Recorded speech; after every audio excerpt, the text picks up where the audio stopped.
विद्यार्थियों, YouTube channel में आपका स्वागत। मैं हूं Bhura Ram, associate professor physics and officiating principal, government college Abu. Quantum mechanics e content की आगे की श्रृंखला में आज अपन अध्ययन कर रहे हैं अनिश्चितता के सिद्धांत का अनुप्रयोग।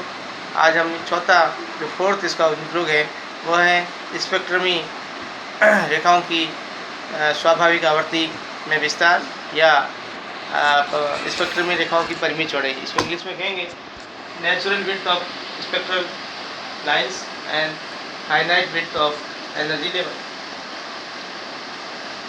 इससे पूर्व हम अपन पढ़ चुके हैं हाइजेनबर्ग अनिश्चितता के सिद्धांत। ये क्या होता है आप जानते हैं कि किसी भी गतिशील कण का गति की दिशा में एक ही समय पर उसकी स्थिति और संवेग का यथार्थ रूप से मापन करना संभव नहीं होता है। यदि स्थिति में अनिश्चितता और संवेग में अनिश्चितता का गुणनफल जो है वो h×2 से अधिक या बराबर होता है और इसी को अपन delta x dot delta p को greater or equal to h×2 लिखते हैं, या अपन कैलकुलेशन करने में इसको delta x dot delta p equal to h× में करते हैं। यदि इक्वल करते हैं तो अपन h× लिख सकते हैं और कभी कभी अप्रॉक्सीमेशन लेना चाहते हैं तो भी इसको कैसे लिख सकते हैं, delta x dot delta P x is approximately H अपना क्या आता है, प्लैंक कांस्टेंट होता है। इसके फर्स्ट एप्लीकेशन में आपने ये पढ़ा कि भाई नाभिक के भीतर इलेक्ट्रॉन का अस्तित्व नहीं होता है। दूसरा आपने हाइड्रोजन परमाणु का आकार और ground state energy of hydrogen atom ये निकाला था। तीसरे में अपने the 0 point energy of a simple harmonic oscillator. और अब अपन कहेंगे कि अपना natural width of spectrum line या energy level, finite width of energy level. आप जानते हैं परमाणु में बहुत सारे ऊर्जा स्तर होते हैं। आप पढ़ते हैं K, L, M, N, और इन ऊर्जा स्तरों के बीच की जो चौड़ाई होती है वो फाइनाइट होती है, परिमित होती है। वो अपन आज इससे सिद्ध करेंगे।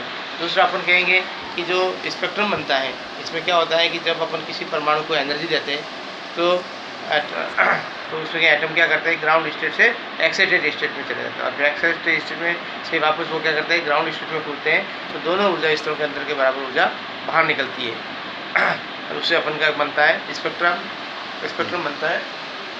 तो उसकी जो ऊर्जा स्तरें जो होती हैं उनकी जो चौड़ाई होती है वो परिमित होती है। या स्पेक्ट्रम रेखाएँ की जो स्वाभाविक आवृत्ति होती है, स्पेक्ट्रम रेखाओं की जो आवृत्ति होती है उसमें कुछ विस्तार होता है।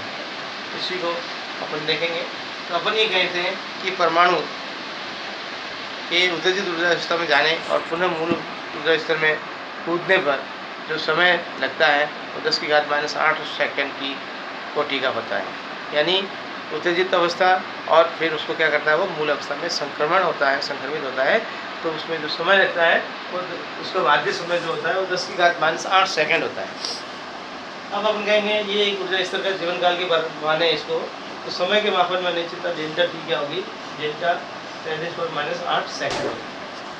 अब अपन ऊर्जा के मापन में अनिश्चितता निकालेंगे तो अपन जानते हैं कि ये जो अनिश्चितता का सिद्धांत है वो delta E dot delta T ऊर्जा में अनिश्चितता और समय के मापन में अनिश्चितता में भी लागू होता है। और तीसरा आपने पढ़ा था कोणीय संवेग और कोणीय विस्थापन के मापन में अनिश्चितता की में भी लागू होता है।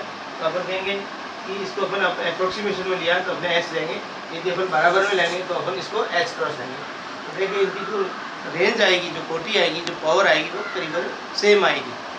वो देखना है आगे के नंबरिकल संख्या में अपन को कोई फर्क नहीं पड़ेगा।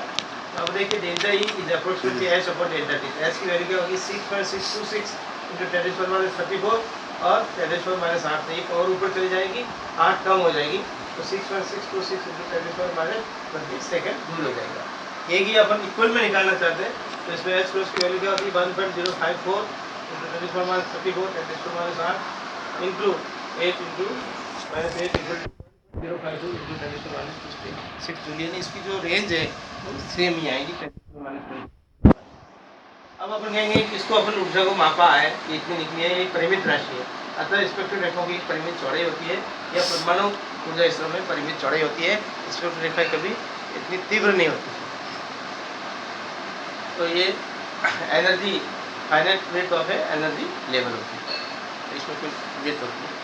अब अपन कहेंगे कि स्पेक्ट्रम रेखा का विस्तार में क्या होगा कि जब अपन कहेंगे कि उच्च ऊर्जा स्तर से या उत्तेजित ऊर्जा स्तर से जब परमाणु मूल ऊर्जा स्तर में कूदते हैं तो उसकी ऊर्जा एकल ऊर्जा न होकर के कुछ आवृत्तियों का क्या होती है, मिश्रण होती है, या उसकी आवृत्ति में क्या होता है, स्वाभाविक परिवर्तन होता है। उसकी आवृत्ति का कुछ विस्तार होता है।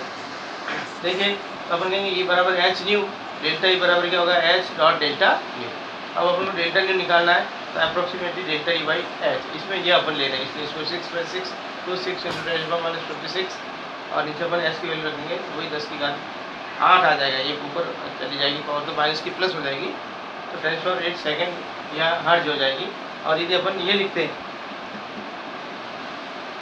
बराबर का चिन्ह करते हैं और ये वैल्यू रखते हैं तो करीबन 1.6 × 10⁷ हर्ज प्राप्त होगा। तो ये अपने आवर्ती में क्या होता है, स्वाभाविक विस्तार होता है कि इलेक्ट्रॉन उत्तेजित अवस्था से मूल अवस्था में संक्रमण करता है, तो उत्तेजित फोटोन की एकल आवृत्ति होने के बजाय उसकी आवृत्ति में कुछ विस्तार होता है और वो 10⁸ हर्ज की रेंज का होता है। अब अपना एक न्यूमेरिकल्स है इसी पर बेस्ड कि एक ऊर्जा स्तर की आयु 10⁻⁸ सेकेंड है, यानी इसमें परमाणु ग्राउंड स्टेट से उत्तेजित स्टेट से ग्राउंड स्टेट में आता है तो 10⁻⁷ सेकेंड है। संक्रमण काल में फोटोन की आवृत्ति में अनिश्चितता की गणना कीजिए। तो अपन कहेंगे कि जब फोटोन उच्च ऊर्जा स्तर से निम्न ऊर्जा स्तर में गिरता है तो वो एकल फोटोन की आवृत्ति के बजाय कई फोटोनों का की ऊर्जाओं का योग होता है, तो उसमें उसकी आवृत्ति का कुछ स्वाभाविक विस्तार होता है। तो अपन इसको अपन देखिए बराबर में लिया है, तो ये एच क्रॉस ले लिया, डेल्टा ई बराबर एच क्रॉस अपन डेल्टा टी, एच क्रॉस की वैल्यू रखी तो ये वैल्यू दी है। अब अपन डेल्टा ई बराबर एच डेल्टा वी यही है अपना फॉर्मूला, डेल्टा वी लेंगे तो डेल्टा ई टू एच। अब अपना डेल्टा ई की वैल्यू ये रखी और एच की वैल्यू प्लैंक कांस्टेंट के रखने पर ये वैल्यू अपन की वही 1.6 × 10⁷ हट जाती है। तो ये अपन क्या कहेंगे कि ये इसकी स्वाभाविक आवृत्ति में ये विस्तार होता है। ऐसे न्यूमेरिकल सहायता में अपन कर सकते हैं।